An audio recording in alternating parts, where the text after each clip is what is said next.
তাদের লক্ষ্য করে টিয়ার শেল নিক্ষেপ মোড়, নাইটেঙ্গেল মোড় সহ আশপাশের এলাকা।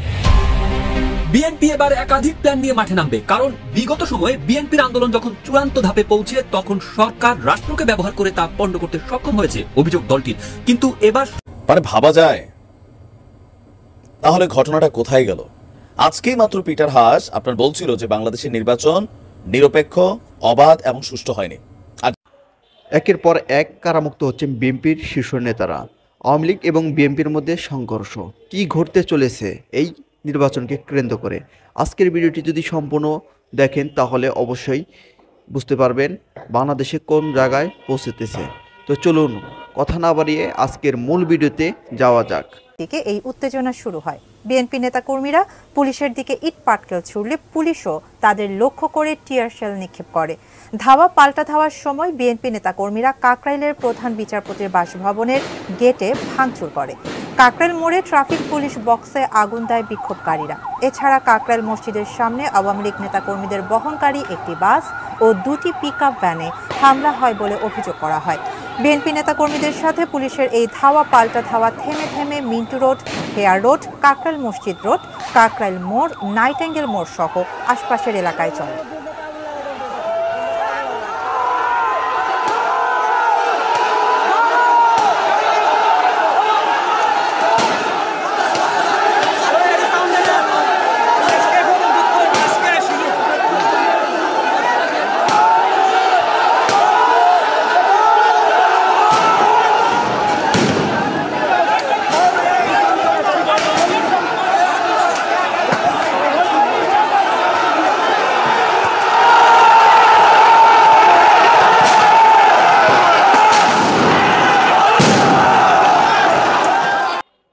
বিরোধী আন্দোলনে নাশকতার বিভিন্ন মামলায় আটক আর গ্রেফতার হয়েছেন বিএনপির অনেক নেতাকর্মী। দলটির দাবি নির্যাতনের শিকার লক্ষাধিক কর্মী, আহত হয়েছেন বেশ কয়েকজন। আর এই কর্মীদের পরিবারের প্রতি সমবেদনা জানাতে প্রতিদিনই কোনো না কোনো শীর্ষ নেতা যাচ্ছেন ভুক্তভোগীর বাড়িতে।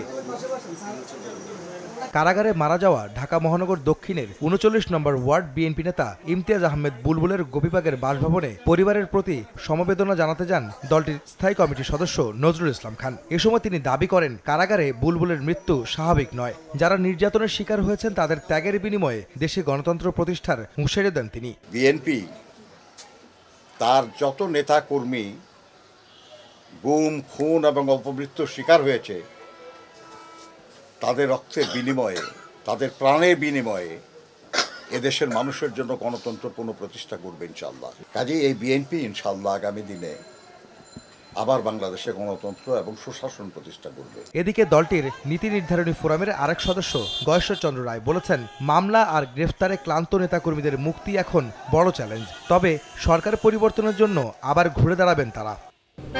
আনলিমিটেড লাইফ চলুক গ্রামীণ ফোনের মান্থলি প্ল্যানে, এক প্ল্যানে 1 মাস। আমরা কোনো কিছুতে যদি পরাজিত হই তখন হতাশা আসে। আমরা তো পরাজিত না, আমরা চলমান আন্দোলন আছে। আমরা বলতে পারি টানা আন্দোলনে আমরা কেউ কেউ ক্লান্ত, কেউ কেউ অসুস্থ। তারপরে দীর্ঘদিন জেলখানায় যারা কারাগারে ছিল তাদের উপর কী ধরনের অত্যাচার হচ্ছে। এখন আমাদের মূল কথাটা হলো যারা জেলখানায় আছে তাদেরকে মুক্ত করা। আমাদের যা করার দরকার, যখন যতটুকু করা দরকার ততটুকু করি। পরিবর্তন কেমনে হয় মানুষ আগে জানে না, পরিবর্তন হওয়ার পরে জানে যে এইভাবে পরিবর্তন করি। জনসম্পৃক্ত ইস্যুতে নতুন করে আবারও সরকার বিরোধী আন্দোলনের পরিকল্পনা চলছে বলেও জানান বিএনপি নেতারা। স্টেট মেকানিজম যে আহমেদ সালেহিন, সময় সংবাদ, ঢাকা। এ যেন সার্কাস, কে জাতীয় পার্টি গড়ে আর কে ভাঙে সেটা বোঝা দায়। কেউ পার্টির কার্যালয় দখল করে, কেউ গিয়ে তালা মারে, আর চলছে কথার লড়াই। রওশনপন্থী নেতারা বলছেন সারা দেশে জাতীয় পার্টির ভাবমূর্তি নষ্ট করেছেন জিএম কাদের ও মুজিবুল হক চন্ন। আমার আব্বু আলহাজ হোসেন মোহাম্মদ এরশাদ উনি কেন লাঙ্গল মার্কা পছন্দ করেছেন কেউ কি জানে? এটা হলো এমন একটা জিনিস যেটা সোজা চলে। পুনরায় এটাকে জীবিত করতে চাই। সাদের নেতৃত্বে আমরা নতুন করে ছাত্র সংগঠনকে পুনর্জীবিত করব। রওশনপন্থী অংশের মহাসচিব কাজী মামুনুর রশিদ বলেন, জিএম কাদের ও চুন্নু মুনাফিক। নির্বাচনে আসন সমঝোতা নিয়ে তাদের মিথ্যাচার ও ভুল সিদ্ধান্ত পার্টিকে ঘৃণিত অবস্থায় নিয়ে গেছে বলেও অভিযোগ করেন তারা। জাতীয় পার্টির একটি কলঙ্কিত অধ্যায়ের নাম হলো কাদের জাতীয় পার্টি তাদের কাছে জিএম কাদের এবং চুন্নু সাহেবের কাছে কি ছিল? আমানত ছিল। তারা কি আমানত ঠিকভাবে রাখতে পেরেছে? আওয়ামী লীগের সাথে আসন সমঝোতা হয়েছে, ঠিক কিনা? বাস্তবে কি আসন সমঝোতা হয়েছে কি হয় নাই? হয়েছে।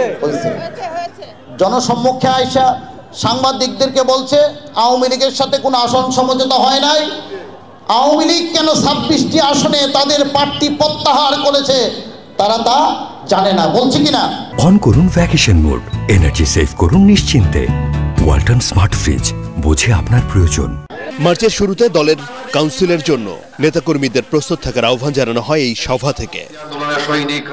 আদ্দিন সজীব, এটিএন বাংলা, ঢাকা।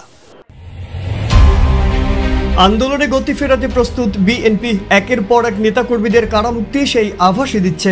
তবে বিএনপির আন্দোলনের মাঠে জেগে উঠবে বলেই তাদের দমাতে সরকারও প্রস্তুত। বিরোধী দল বিএনপিকে ঠেকাতে কতটা প্রস্তুত ক্ষমতাসীন আওয়ামী লীগ? এদিকে রমজান ঘিরে বুঝে শুনে কর্মসূচি দেওয়ার কথা ভাবছে টানা 17 বছর ক্ষমতার বাইরে থাকা বিরোধী দল বিএনপি। প্রিয়জনের অনুভূতি বোঝেন আপনি, আর আপনার প্রয়োজন বোঝে ওয়ালটন স্মার্ট ফ্রিজ। নির্বাচন ঠেকাতে বিএনপি ও সমমনারা রাজপথে সোচ্চার থাকলেও শেষ পর্যন্ত ভোট বর্জন করে তারা। একের পর এক আন্দোলন, হরতাল, অবরোধ দিয়ে নির্বাচনের ট্রেন আটকাতে পারেনি বিরোধী দল ও সমমনারা। তারপরও হতাশ না হয়ে রাজনীতির মাঠে উত্তাপ ছড়ানোর জন্য প্রস্তুতি নিচ্ছে দলটি। জেলে থাকা নেতাকর্মীদের মুক্তিতে আরও বেশি চাঙ্গা হয়ে উঠেছে বিএনপির নেতাকর্মীরা। নির্বাচনের আগে দলটির কেন্দ্রীয় কার্যালয় নয়াপল্টনে মহাসমাবেশে পুলিশ বিএনপির সংঘর্ষ এবং প্রধান বিচারপতির বাসভবনে হামলার অভিযোগে জেলে থাকা বিএনপির মহাসচিব মির্জা ফখরুল ইসলাম আলমগীর সহ শীর্ষ অনেক নেতাই জামিনে মুক্তি পেয়েছেন। দ্বাদশ জাতীয় সংসদ নির্বাচন হলেও সরকার পতনের আন্দোলন নতুন করে ঘুরে দাঁড়ানোর কথা ভাবছে দলের এই শীর্ষ নেতারা। আর তাতেই এখন ক্ষমতাসীনদের চিন্তা রাজনীতির মাঠে বিএনপিকে যেভাবেই হোক প্রতিহত করা। বিএনপির জেগে ওঠার ভাবনা নিয়ে ক্ষমতাসীন সরকারের একাধিক সূত্রে জানা গেছে, বিএনপি যে আন্দোলনের কথা বলছে সেটা আওয়ামী লীগের নেতারাও প্রকাশ্যে গুরুত্ব না দিলেও সরকার ও দলের নীতি নির্ধারকরা বিষয়টির উপর সতর্ক দৃষ্টি রেখেছেন। ক্ষমতাসীন দলের নেতারা বলছেন বিএনপি নির্বাচনে অংশ না নিয়ে রাজনৈতিকভাবে ক্ষতিগ্রস্ত হয়েছে। নির্বাচন বয়কটের আন্দোলনে বিরোধী দল বিএনপি জনগণের সমর্থন পেলেও ভোট ঠেকাতে ব্যর্থ হয়েছে।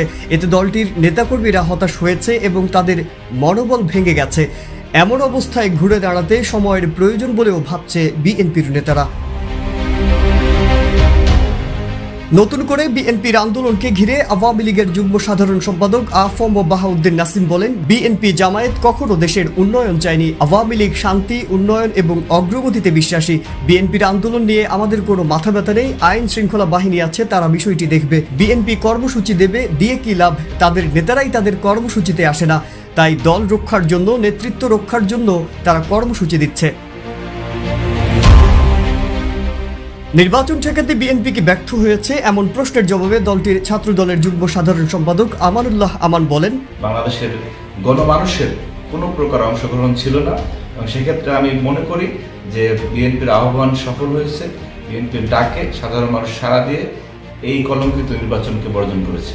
নির্বাচনের আগে বিএনপির বিভিন্ন কর্মসূচির বিপরীতে পাল্টা কর্মসূচি দিয়ে মাঠ দখলে রেখেছিল আওয়ামী লীগ। নির্বাচনের পরেও বিএনপির কালো পতাকা মিছিলের পাল্টা কর্মসূচি দিয়ে নিজেদের অবস্থান জানান দিয়েছে ক্ষমতাসীন দলটি। এদিকে আন্দোলনের মাঠে বিএনপি কি ঘুরে দাঁড়াতে পারবে কিনা এমন প্রশ্নের জবাবে আমানুল্লাহ আমান বলেন, আমরা আত্মবিশ্বাসী, কারণ আমরা ঘুরে দাঁড়াতে পারবো। আমাদের সাথে জনগণের সমর্থন রয়েছে। এ সময় তিনি আরো বলেন, আমরা শীঘ্রই রাজপথে এমন একটি প্রতিরোধ করতে পারবো যে প্রতিরোধের মাধ্যমে এই অবৈধ সরকার, জনগণের ম্যান্ডেটবিহীন সরকারের বিদায় হবে এবং বাংলাদেশের সাধারণ মানুষের সরকার প্রতিষ্ঠিত হবে ইনশাআল্লাহ। মাজহারুল আলম। দর্শক, এই ছিল আজকের এই ভিডিও। মূল ভিডিওটি আপনাদেরকে দেখালাম। তো এই ধরনের নিউজকে যারা আপনারা পছন্দ করে থাকেন তারা অতি দ্রুত চ্যানেলটিকে সাবস্ক্রাইব করবেন। আবার যদি এরকম নিউজ পেতে চান তাহলে কমেন্ট বক্সে লিখে পাঠাবেন। তো সে পর্যন্ত ভালো থাকবেন, সুস্থ থাকবেন। আল্লাহ হাফেজ।